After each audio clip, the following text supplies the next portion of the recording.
Hi, everybody. As I used to say, every night and then twice a week. Welcome to not at all the Orphan's Tales Live.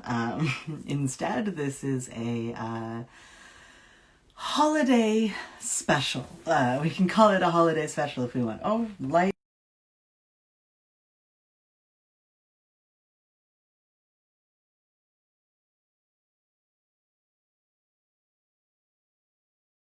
People we would normally see during a holiday season.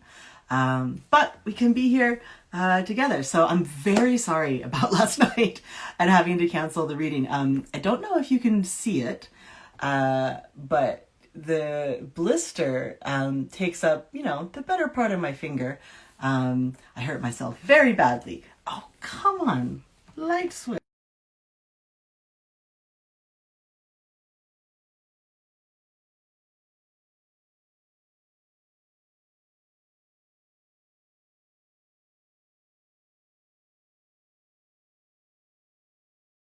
Lit the brandy on fire, and on autopilot I went to shake the pan because that's what you do when you're deliberately burning alcohol, and had forgotten that I had the pan in the oven for half an hour. So good job me. Sorry guys, I didn't mean to peace out on you. I just was bent over in pain, holding my finger against anything frozen I could find in the house. So now it's just ugly.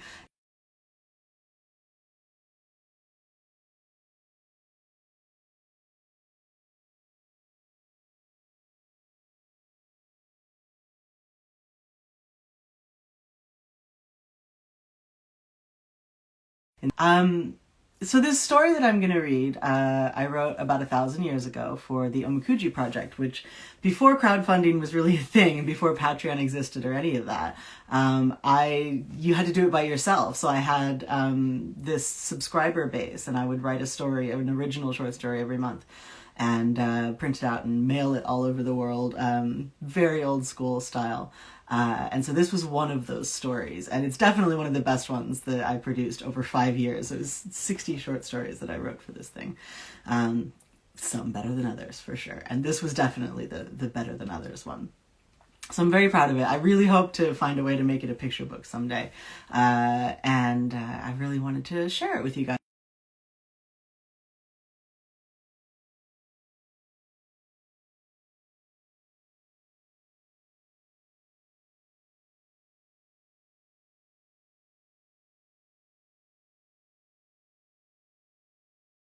That seems messy. And my toddler's in bed already, so I think I might forgo the honey on it. So yeah, I think I was going to say other things, but I have forgotten what they are now.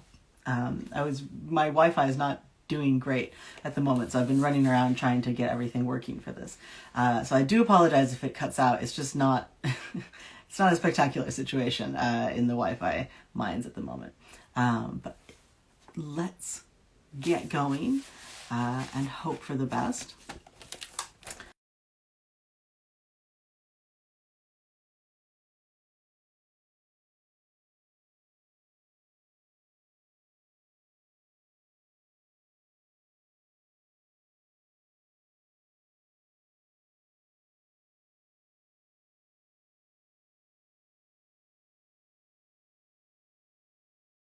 Santa Claus is real. However, your parents are folkloric constructs meant to protect and fortify children against the darknesses of the real world. They are symbols representing the return of the sun and the end of winter, the sacrifice of the king and the eternal fecundity of the queen. They wear traditional vestments and are associated with certain seasonal plants, animals, and foods. After a certain age, no intelligent child continues believing in their parents. And it is embarrassing when one professes such faith after puberty. Santa Claus, however, will never fail us. 2. The current Santa Claus was once a boy.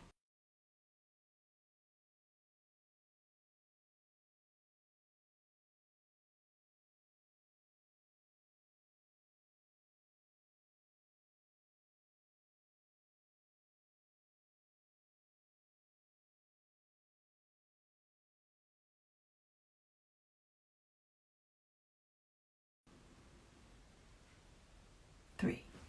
The current Santa Claus took over his present position from Santa Lucia, who up until the 19th century rode a donkey into young children's homes bearing lavish gifts, espresso, and currant cakes. If one was naughty, Lucia's donkey would kick the embers of the fire into the offending child's eyes, blinding them. Espresso was a magical drink which Lucia alone knew how to make until a dastardly Italian baker stole the recipe in a daring and adventurous escapade. Its contemporary cousins are much diluted from the original. Santa Lucia took over from the Bishop of Constantinople, a very tall, skinny fellow. Everyone makes the winter office their own. However, our Claus made several changes to the decor. 4. Santa Lucia sometimes still appears to certain children at Christmas time. She is retired, but not dead or uninterested in the world. However, children are practical sorts, and rarely appreciate the dense currant cakes and highly caffeinated coffee Lucia bears to them, nor do they have the first idea what to do with her gifts, which are more often than not complex bronze, iron, or bone devices bearing a family resemblance to the Antikythera mechanism.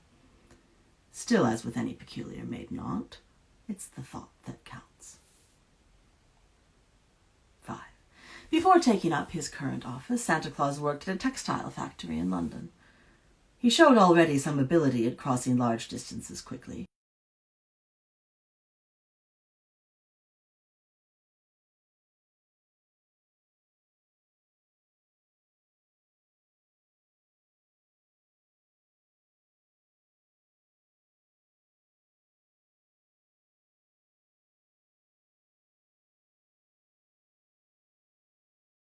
Number 6. Santa Claus is a tax-exempt entity under the laws of several pole-adjacent nations. This began as a kind of good-natured joke among legislatures seeking to appear jolly, publicly announcing such a reprieve from before adjourning for Christmas nog and poppy seed loaf. But it has proven quite useful for Santa, as he takes in a tremendous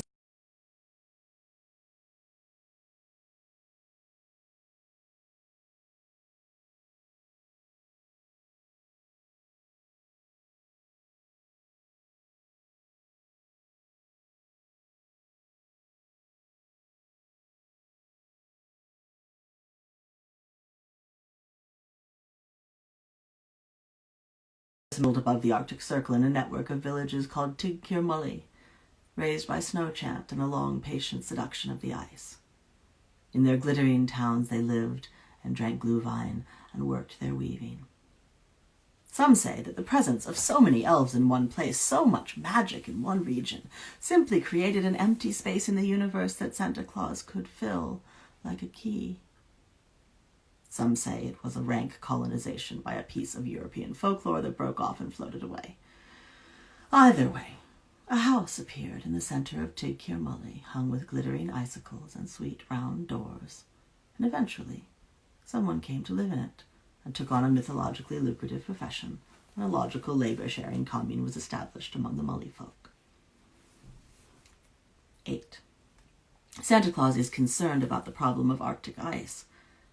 The ice is the spouse of the elves, and she is sick.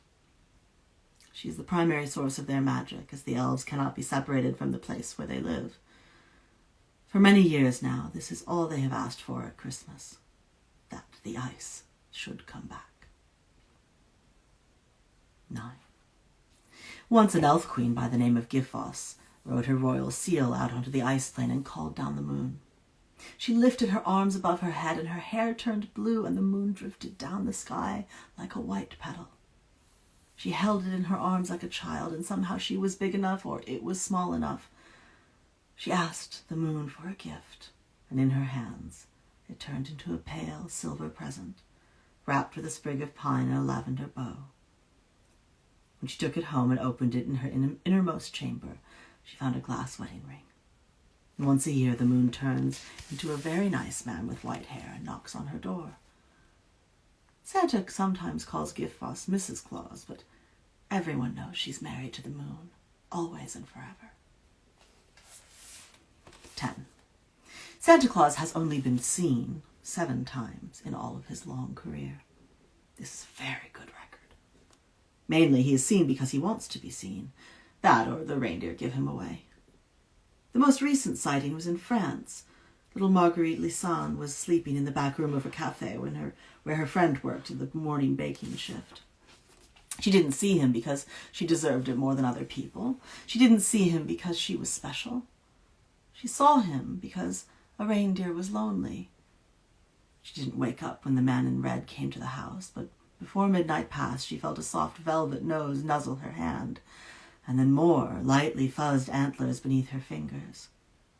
She smiled as she opened her eyes and saw another pair of eyes, deep and black, with stars in them. 11. Santa Claus actually met Jesus once, when they were both very young. Santa was not even called Claus yet, and he didn't wear red. He was just thin and tired and alone. And so was Jesus. And they shared some wine and talked about what it was like to be folklorically dense nexus points. You really can't understand something like that without experiencing it. And at the time, no one even believed in them yet. They were just knots of colliding memes, waiting for their destiny, the way kids do after high school but before college, sitting out on that bridge over the river, kicking their feet into the air and wondering what they're going to be when they grow up. 12. Santa doesn't really like cookies and is lactose intolerant.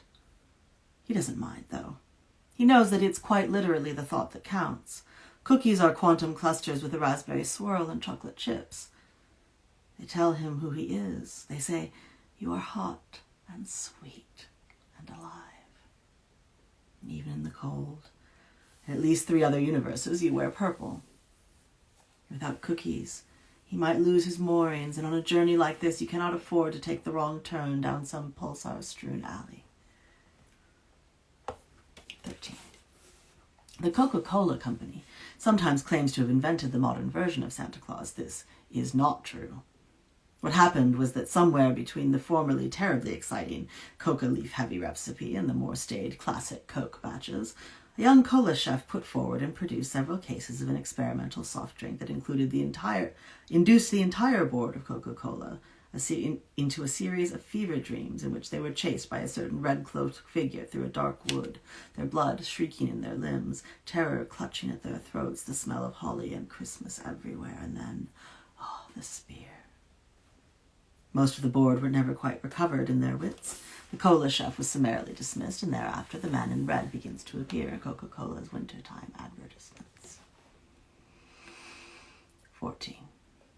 As to how Santa Claus delivers all those presents in one night, it has seemed clear for some time that he possesses a localized wormhole small enough to pack into a reasonably sized steamer trunk and tidy enough not to smell too musty when taken out for the holidays. 15. It is probable that the silver jingle bells comprise a renewable energy source for the wormhole, being as they are the remains of super-dense stars attached to his sleigh with red string. 16. Santa Claus and the Easter Bunny are not related, though of course they have had professional dealings, both of them being warriors standing watch on either side of winter. Santa feels it is rather cruel of the bunny to hide the eggs, and the bunny feels Santa makes the whole business rather too easy. It is a little-known fact that the summer solstice and the autumn equinox also had champions. The summer horse brought dark red cherries and highly munchable tomatoes, along with gifts of sunshine and unfrozen seas and little iron ponies mysteriously appearing on the mantle. The autumn maiden sat on a throne of pumpkins, and whatever vessel she touched filled with steaming cider or cocoa. Children buried wishes written on bits of paper in the cooling earth, so that they would come up in the spring like tulips. Santa and the bunny are all that's left. Sometimes they miss their family, but they understand all too well the fragility of the consumer holiday cycle, and how thin the ropes are that tie it to myth, like a boat barely lashed to the pier. 17.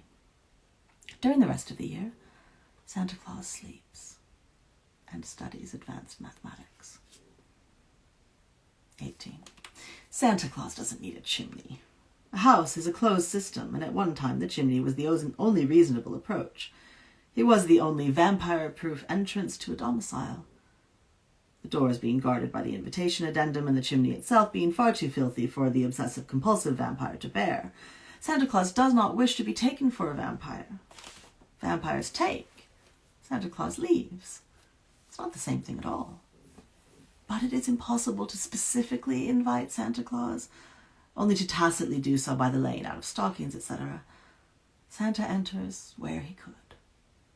But these days, vigilance against vampires is extremely lax, and he can come through the front door without issue. 19. The list isn't about naughty or nice. If you think about it, coal is a very useful present.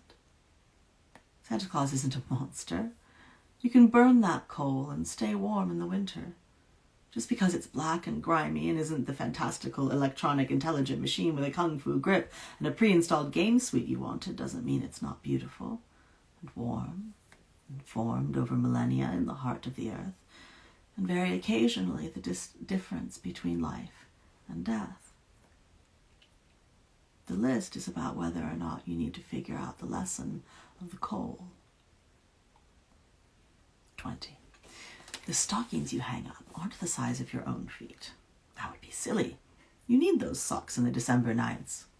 They are the size of Santa Claus's feet, which are wide and flat to help him get around the pole. 21. The reindeer are immortal. They are, in fact, the 8 demiurges of reindeer kind, and this accounts for their flying. Their name might sound whimsical, but they are the closest the human tongue can come to approximating the true names of the caribou lords. Rudolph, far from being adorable, is, in fact, Rud Olafarid, the all-destroying flame of the Yukon. His mother was Kali, and his father was an ice floe. His nose appears red because his body is full of coals, and his eyes flare with a terrible conflagration of his soul.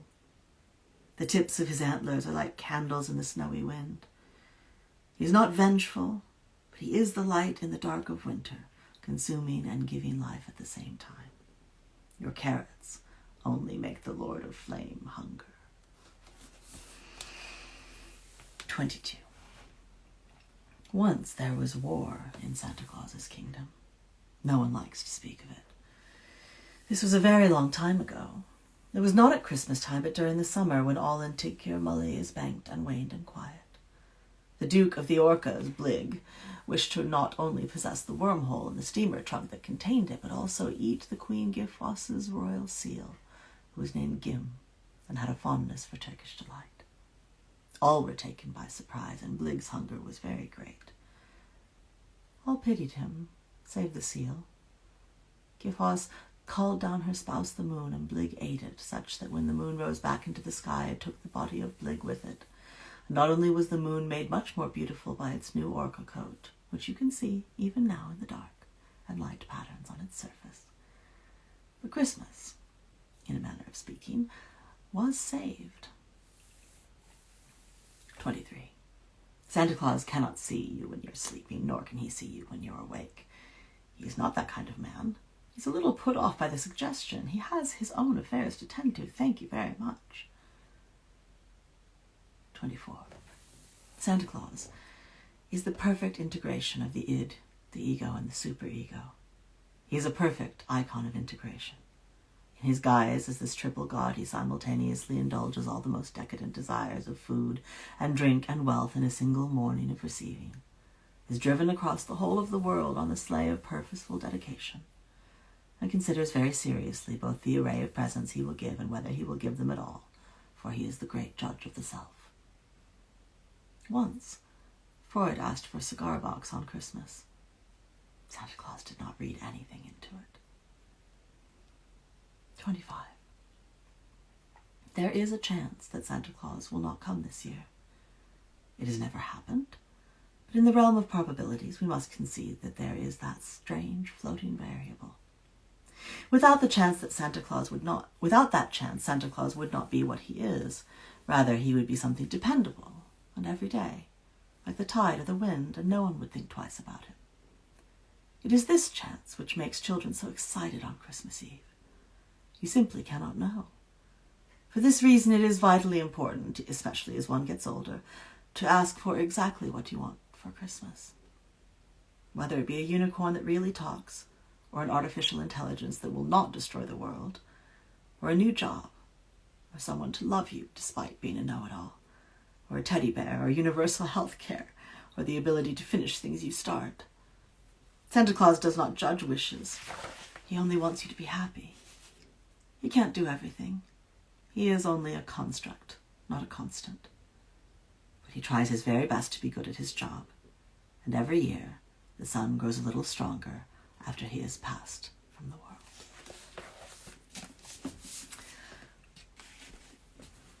And that's 25 facts about Santa Claus. Thank you so much for coming tonight, guys. You can find me back on Twitter at Cat Valenti, at Patreon at Cat Valenti as well. And if you'd like to support this reading and get more readings in the future, please do consider helping us out at the end of the year here with the tip jar on my Instagram profile, my YouTube profile, and my website, which is catherinemvalenti.com. This will go up on YouTube tomorrow. And other than that, happy solstice, everyone. I think we probably have time for just like one question if anyone has a question. As I said, my Wi-Fi is at the whim of the Lord of all-consuming flame. So I don't want to push my luck, but if anyone has a question, I can answer it. And if not, we can just sign off. But yeah. I haven't gotten ready for tonight. I gotta say, I cannot believe I put on a full face of makeup for you guys every night from March to June or whatever it was, and then twice a week after that until Halloween, in the middle of a pandemic, every night. Like, even doing it tonight, I was like, I did this. I've done this so much this year. I've worn full makeup more than I haven't this year, probably for the first time in my life, to do the Orphan's Tales live readings, and now this. So, crazy. What's my favorite Christmas story? So it actually is the thing that inspired this so much for me. There's a book called the Santa Claus book, and I highly suggest you look it up because it's amazing. It was written by a Mormon dentist. It's super weird, and I recognize now how weird it is. It treats Santa Claus as completely real, and has all these weird details about his life that you will never see in any other version of Santa's life. It's super weird stuff. It's very anti-communist. It's so strange. Dragons are involved. Like, Mrs. Claus's whole backstory has a big old dragon in it. There's like diagrams of his body with like the bowl full of jelly and everything. It's crazy, and the illustrations are amazing. I loved it so much as a kid. I was obsessed with it. I couldn't wait for it to come out of the Christmas box. I just thought it was the most amazing thing. So I think his first name was Aldous. I don't remember his last name, but just look for the Santa Claus book. You'll find it. It is the coolest thing ever. And it very much inspired this taking Santa Claus very seriously story. Okay, well, thank you so much, guys. I loved seeing you again, and I hope that we'll do it again soon. Happy solstice. Happy New Year. Dear Santa Claus, what I want for Christmas is for everything to be okay in 2021. That's it. Asking for what I really want. Just for everything to be okay. I hope to see you in that okay 2021.